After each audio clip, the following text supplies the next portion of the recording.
আজকের মুভির কাহিনী এভিকে নিয়ে।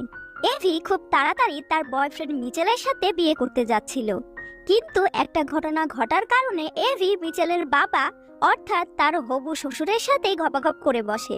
কিন্তু এরপর থেকেই এভির মিচেলের থেকে তার শ্বশুরের গলায় বেশি পছন্দ হয়ে যায়। এখন সে কাকে বিয়ে করবে, তাই আমরা আজকের ভিডিওতে দেখব। তবে ভিডিওটি শুরু করার আগে আপনারা কে কোথায় থেকে আমাদের ভিডিওগুলি দেখছেন কমেন্ট করে জানাতে পারেন।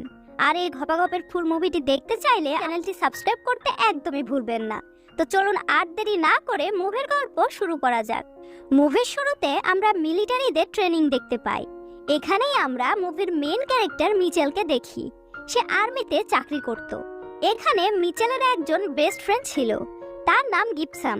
মিচেল তার হাতে এঙ্গেজমেন্ট রিং নিয়ে কল্পনায় ডুবেছিল। এটা দেখে গিবসাম তাকে বলে, যত চিন্তা করবে তত ভয় পাবে, তাই চিন্তা করা বাদ দিয়ে ডাইরেক্ট বিয়ের জন্য প্রপোজ করো। কিন্তু মিচেল ভাবছিল সে কিভাবে বিয়ের জন্য প্রপোজ করবে। তখন গিবসাম বলে, বিয়ের জন্য ভালোবাসাটাই ম্যাটার, আর তোমাকে প্রথম রাতে গপাগপ করে তোমার ওয়াইফের ভেতরে তেল ঢেলে দিতে হবে, এতে করে তোমাদের ভালোবাসা আরো বাড়বে। মিচেল বলে সে সম্পূর্ণ চেষ্টা করবে প্রথম রাতে বাচ্চা পয়দা করার জন্য। সেদিন রাতে মিচেল বাড়ি আসে। এইদিকে তার গার্লফ্রেন্ড এভি তার জন্য খাবার বানিয়ে রেখেছিল, কিন্তু মিচেল আংটি দেখিয়ে তাকে প্রপোজ করে, আর এভিও রাজি হয়ে যায়। এরপর মিচেল তাকে পাপ্পি দেয়। এই কার্যক্রম বিছানা পর্যন্ত পৌঁছায়। এরপর তারা জমিয়ে ঘপাঘপ করে। এরপর মিচেল আবারও তার কাজে ফিরতে যাচ্ছিল, তখনই তার কাছে কল আসে তার বাবার হার্ট অ্যাটাক হয়েছে আর সে হসপিটালে ভর্তি আছে। এই কথা শুনে এভি মিচেলকে তার বাবা রোনাল্ডের সাথে দেখা করতে যেতে বলে, কিন্তু মিচেলের সাথে তার বাবার তেমন বনিবনা ছিল না। কিন্তু মিচেল এভির কথাও খেলতে পারে না। পরের সিনে আমরা তাদের দুইজনকে রোনাল্ডের কাছে দেখি। সে অজ্ঞান ছিল, কিন্তু এভির কাছ থেকে আমরা জানতে পারি রোনাল্ড এখন সুস্থ আছে, আর তার জ্ঞান ফিরলে তাকে বাড়ি নিয়ে যাওয়া যাবে। তার ওষুধ সময় মতো দিতে হবে, তাকে কোনো টেনশন দেওয়া যাবে না। এরপর রোনাল্ডের জ্ঞান ফিরে আসার পর এভি আর মিচেল তাকে বাড়ি নিয়ে আসে। রোনাল্ডের এত বড় বাড়ি দেখে এভি অনেক অবাক হয়ে যায়, কারণ এত ধনী হওয়া সত্ত্বেও মিচেল আর্মিতে চাকরি করত। পরের দিন এভি বাজারে গিয়ে সবজি কিনে নিয়ে আসে, আর তখন মিচেল ডাইনিং এ বসে তার কাজ করছিল। তখন রোনাল্ড সবজি রাখতে এভিকে সাহায্য করতে চাচ্ছিল। তখনই রোনাল্ডের হাত লেগে মিচেলের ফোন ভেঙে যায়। এটা দেখে মিচেল অনেক রাগ করে। পরে এভি তাকে বলে, তোমার ফোন তো ঠিক হয়ে যাবে, কিন্তু তোমার ব্যবহারে রোনাল্ড যে কষ্ট পেয়েছে সেটা তো কখনো ঠিক হবে না। আসলে মিচেল রোনাল্ডের ওপর এই জন্য রেগেছিল কারণ সে তার ফ্যামিলিকে সময় দিত না, আর এই কারণেই তার মা মারা গেছে। এত কিছু জানার পরও এভি তাদের বাবা ছেলের মধ্যে সবকিছু ঠিক করতে চায়। পরের দিন সকালে রোনাল্ড মিচেলের কাছে আসে। রোনাল্ড বলে তার ছোটবেলাটা অনেক অভাবের মধ্যে কেটেছে, কিন্তু রোনাল্ডের যখন বিয়ে হয় আর মিচেলের জন্ম হয় তখন সে বেশি বেশি পরিশ্রম করতে শুরু করে, কারণ সে চাইতো না মিচেল তাদের মতো কষ্ট করুক। মিচেলের বাবা আরো বলে সবকিছু একসাথে পাওয়া যায় না, তাই সে দিনরাত কাজ করত যাতে তার ছেলের জীবনটা ভালো করতে পারে। এসব কথা বলতে বলতে রোনাল্ডের চোখ ভিজে যায়। নিজের বাবার চোখে পানি দেখে মিচেল তাকে জড়িয়ে ধরে। এখন সবকিছু ঠিক হয়ে গেছিল, তাই লাঞ্চ করার সময় রোনাল্ড মিচেলকে কিছু টাকা দেয় যাতে সে তার বাড়ির লোনটা মিটিয়ে ভালোভাবে থাকতে পারে।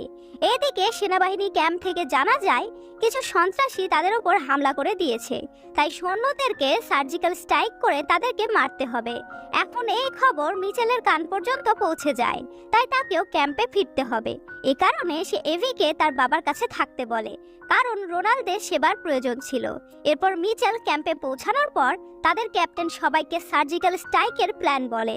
সবাই মিশনের জন্য রেডিও হচ্ছিল। সেখানে মিচেলের দেখা হয় গিবসামের সাথে। গিবসামের সাথে কথা বলে মিচেল জানতে পারে সে তার ফ্যামিলিকে নিয়ে অনেক চিন্তায় ছিল। যদি তার কিছু হয়ে যায় তাহলে তার ফ্যামিলিকে কে দেখবে। এসব কথা শুনে মিচেল তাকে বলে কিছুই হবে না, তারা মিশনে বের হবে, তাই জন্য তারা সবাই রাতে তাদের ফ্যামিলির সাথে দেখা করার জন্য যায়। এরপর যখন মিচেল এভির সাথে দেখা করতে যায় তখন এভি তাকে তার আংটিটা ফেরত দেয় আর বলে মিশন থেকে আসার পর তারা ভালোভাবে বিয়ে করবে। মিচেল যেহেতু মিশনে যাবে তাই এভি তার ঝিলের মিষ্টি পানি তাকে পান করায়, আর মিচেলও এভির গায়ে তার ভালোবাসার চিহ্ন রেখে যায় যাতে সে তাকে মিস না করে। এরপর মিচেল যাওয়ার সময় এভিকে রোনাল্ডের দেখাশোনা করার কথা বলে চলে যায়। এরপর কিছু সপ্তাহ চলে যায় আর আমরা এভিকে তার ফ্রেন্ড রিচেলের সাথে দেখি। তারা হসপিটালে নার্সের কাজ করত। এভি চিন্তায় ছিল, কারণ কয়েক সপ্তাহ ধরে মিচেলের কোনো কল আসেনি। তখন রিচেল তাকে বলে মিচেল হয়তো পাহাড়ে আছে, আর এই কারণে নেটওয়ার্ক পাওয়া যাচ্ছে না। তখনই এভির কাছে মিচেলের কল আসে, কিন্তু খারাপ নেটওয়ার্ক হওয়ার কারণে তাদের কথা শোনা যাচ্ছিল না। কিন্তু কল আসার কারণে এভি চিন্তামুক্ত হয়। এখানে আমরা দিমিত্রিকে দেখতে পাই। সে একজন ডাক্তার। সে এভিকে পছন্দ করত, তাই সে এভির জন্য কিছু স্ন্যাক্স নিয়ে আসে। কিন্তু এভি তো মিচেলের সাথে সম্পর্কে ছিল। এইদিকে বাড়িতে রোনাল্ডের ইয়াং গার্লফ্রেন্ড সানিয়া আসে। সে রোনাল্ডের কাছ থেকে কিছু পেপার সাইন করাতে এসেছিল। এভির সাথে সানিয়ার পরিচয় করানোর পর রোনাল্ড তাকে রুমে নিয়ে যায়। এছাড়াও সানিয়া এটা দেখতে চাচ্ছিল রোনাল্ডের অবস্থা কেমন, তাই সে তার সব ওপেন করে রোনাল্ডের সামনে দাঁড়িয়ে পড়ে। আর রোনাল্ড সানিয়ার মেশিনে তার ঘোড়া খুব সুন্দরভাবে দৌড়ায়। এইদিকে মিচেল তার পুরো টিমের সাথে জঙ্গলে ছিল। এখানে সে একটি ছেলেকে দেখতে পায় যে জঙ্গলে ফল বিক্রি করছিল।